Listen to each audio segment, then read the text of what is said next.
Last week in California, there was a school shooting. A few days ago, there was another school shooting in Florida. How do we as a society fix this problem?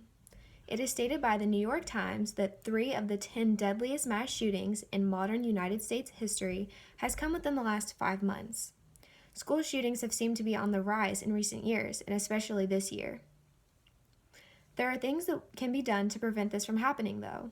In response to the devastating school shootings in California and Florida, there has been 2 main ideas on how to solve this issue: arm the schools or strengthen gun laws. Both of the school shootings have caused these 2 ideas to be resurfaced. The thing that makes the California school shooting case so heartbreaking is that the school shooter was only a 12-year-old girl. This girl brought a loaded gun to school. The loaded gun accidentally discharged, shooting a 15-year-old girl on the wrist and a 15-year-old boy in the head. A few others had minor injuries. The girl was then brought into custody. Both students that were shot are expected to be okay, but the shooting brought up concerns. In addition to this, there was a school shooting in Parkland, Florida that was even more devastating. 17 students have been confirmed dead. Although the gun used in this situation was purchased legally, many think that this situation could have been avoided altogether. One solution to avoiding this tragedy from happening again is to arm the schools. Although many disagree with this idea, arming some school officials actually seems effective. Some people decide to shoot up schools because they know that the students will have no way of defending themselves. The students are completely vulnerable.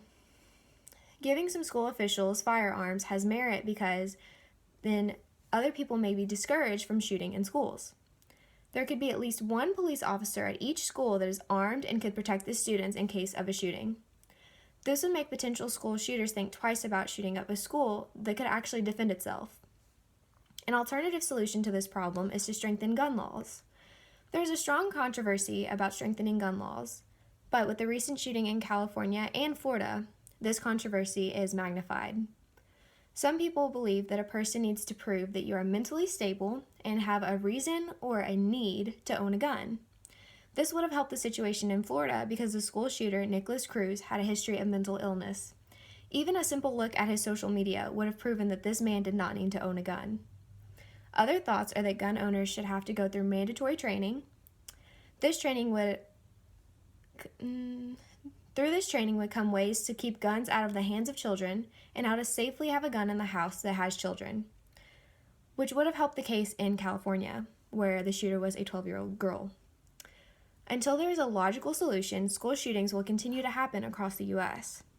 The recent school shooting in California and Florida has brought to attention the ideas of strengthening gun laws or arming school officials. Either of these solutions would help make the school shooting rate go down, in theory. But someone has to take action in enforcing a solution, and that someone could be you.